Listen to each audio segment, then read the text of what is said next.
우리 속담에 구슬이 서말이라도 깨어야 보벼라 그런 말이 있잖아요. 그러니까 정보와 지식의 옥석을 가려내서 온전한 지혜로 깨어나는 일, 이거야말로 진정한 리더의 몫이 아닐까 이렇게 생각해 봅니다.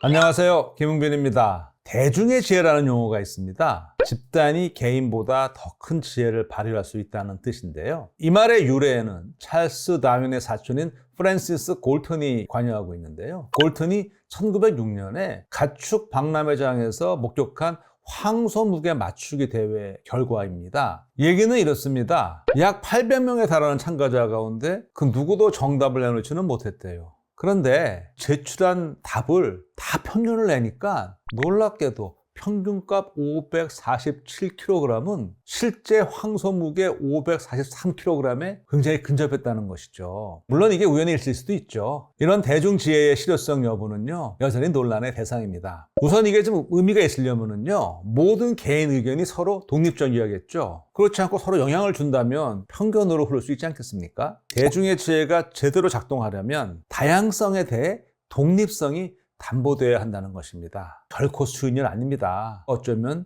거의 불가능할 수 있어요. 이걸 바꿔서 말하면요, 정보 공유 과정에서 불가피한 왜곡이 발생할 수밖에 없다는 얘기가 되거든요. 바로 이 지점에서 누군가가 중요한 역할을 해줘야 될 것 같아요. 그런 사람이 바로 리더가 아닐까요? 리더는 의사결정 과정에서 다양하고 정확한 정보를 모을 수 있는 최선의 방안을 고민하는 그런 사람이 아닐까 생각해 봅니다. 구성원이 제공하는 정보 또는 지식을 그대로 모으는 수준에 머물러서는 절대로 지혜를 얻을 수가 없겠죠. 우리 속담에 구슬이 서말이라도 깨어야 보벼라 그런 말이 있잖아요. 그러니까 정보와 지식의 옥석을 가려내서 온전한 지혜로 깨어나는 일, 이거야말로 진정한 리더의 몫이 아닐까 이렇게 생각해 봅니다. 이걸 도대체 어떻게 할 수 있을까요? 이런 고민 중에요, 자연에서 이런 모습과 마주쳤습니다. 전서구, 한자 전할전, 글, 서, 비둘기, 구. 전서구는요, 통신용으로 훈련된 비둘기를 말합니다. 일찍이 3000년 전쯤 고대 이집트에서 처음으로 선보였고요. 그리스에서는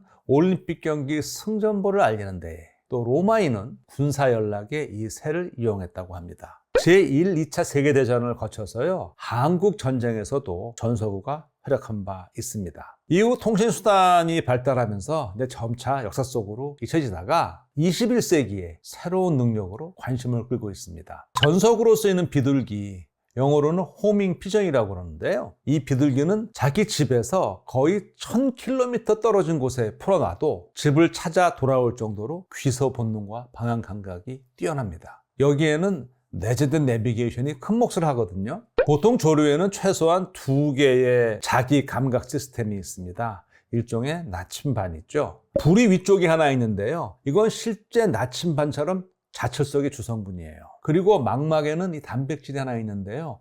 그 이름을 크립토크롬이라고 부릅니다. 그런데 흥미롭게도 이 크립토크롬은 식물에도 있어요. 식물에서는 가시광선 가운데 이 청색광을 흡수하는 광수용체 역할을 합니다. 빛을 인지해서 그 방향으로 식물이 자라게 하는 식물의 눈이라고 볼 수 있죠. 그런데 이 크립토크롬이요, 조류를 비롯한 동물에서는 빛을 받아 활성화되면 지구 자기장을 감지하는 자기수용체 역할을 하고 있습니다. 이와 같은 자체 나침판에 더해서요, 호밍 피전은 자연 지형을 길잡이로 활용하는데요. 이와 관련한 아주 흥미로운 연구 결과를 소개하겠습니다. 우리도 먼 길을 혼자 가는 것보다 친구랑 같이 가면 더 말벗도 하고 즐겁잖아요. 그렇다면 비둘기는 혼자 날 때와 둘이 같이 날 때 어느 쪽이 더 효율이 좋을까요? 실제로 2014년에요, 영국 연구진이 이러한 두 경우를 대상으로 원점 복귀 효율을 분석한 연구 결과를 발표했습니다. 여기서 말하는 경로 효율은요, 출발지와 도착지 사이의 최단 거리 대비 실제 비행 거리로 계산을 했습니다. 첫 비행에서는요, 혼자보다 짝을 지어 날 때 비행 효율이 조금 더 높게 나타났어요.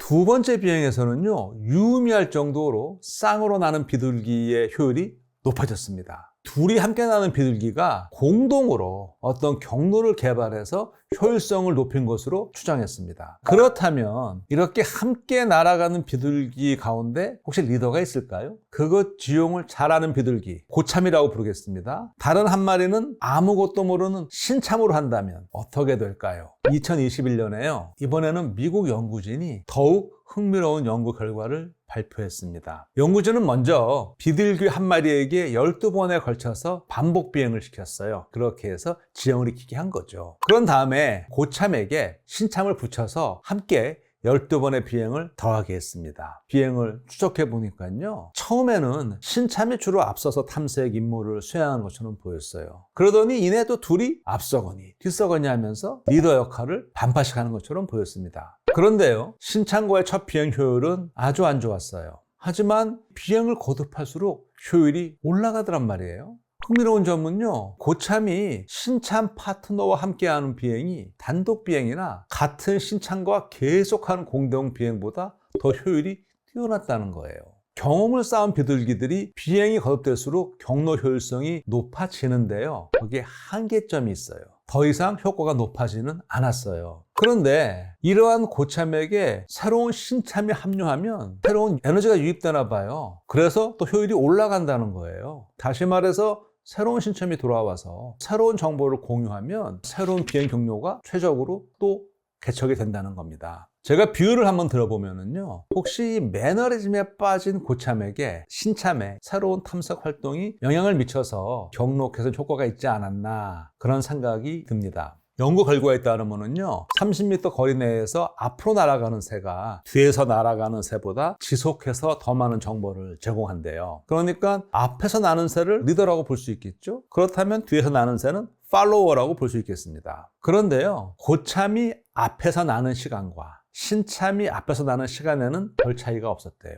이는 경험 차이가 다름에도 불구하고 비둘기들 사이에 상대적으로 평등한 관계가 있음을 시사한다고 연구진들은 판단했습니다. 그러니까 이 고참의 경험에 신참의 톡톡 튀는 의견이 어우러진 성과이자 두 비둘기가 수직이 아닌 수평 관계로 소통한다는 증거로 해석이 됩니다. 그러면 우리 사회의 조직을 한번 생각해 보시죠. 모든 조직에는 이끄는 리더와 따르는 구성원이 있기 마련이잖아요. 리더십이 구성원을 이끄는 리더의 역량이라면 팔로워십은 리더를 따르는 구성원의 능력이라 할 수 있겠죠. 이끌고 따른다. 이런 핵심어에서 리더십과 팔로워십이 언뜻 상반되는 용어로 다가오는데요. 그런데 이거를 곱씹어 생각하면 사실 둘은 닮은 꼴입니다. 저는 심지어 하나로 보이기까지 하거든요. 이게 말장난 같지만은요, 이끄는 것이 따르는 것이고 따르는 것이 곧 이끄는 것으로 이해되거든요. 앞서 소개한 전서구 호밍피저는요, 리더십 팔로우십 관계의 생물학적 본보기를 보여주는 것 같아요. 제가 오늘 이야기를 시작하면서 리더는 결단을 내리는 위치에 있다고 말씀드렸잖아요. 그렇다면 공정한 지혜가 리더십의 으뜸 덕목이라고 할 수 있겠죠. 문제는 그 리더가 신이 아닌 이상 완벽한 리더십은 불가능하지 않겠습니까? 든든한 팔로우십이 절실한 이유입니다. 리더십은 팔로우십의 뒷받침을 받을 때 비로소 빛을 발할 수가 있겠죠. 그렇다면 가장 중요한 팔로우십의 덕목이 뭘까요? 아마도 대안 제시가 아닐까 생각해 봅니다. 물론 모두가 네 할 때 아니오라고 외칠 수 있는 강단 또한 매우 중요합니다. 그런데요, 소신을 밝히는 용기만으로는 진정한 팔로우십에 도달할 수 없을 것 같아요. 여기에 대안 제시가 더해져야 비로소 진정한 팔로우십을 발휘할 수 있다고 생각합니다. 그러려면요, 리더를 따르는 구성원 역시 자기 관점에서 나름대로 상황을 보아야 하지 않겠습니까? 이런 역량 발휘가 리더에게는 팔로우십으로 보이겠지만 한 발짝 떨어져 있는 제3자의 눈에는요, 좋게 이끌려고 노력하는 리더십으로 보입니다. 그러니까 리더십이 곧 팔로우십이고 팔로우십이 곧 리더십인 셈이죠. 그렇다면 리더가 애초부터 정해진 게 아니라 소통 과정에서 만들어진 것 같습니다. 적어도 자연에서는 말입니다. 오늘의 응생물학입니다. 고맙습니다.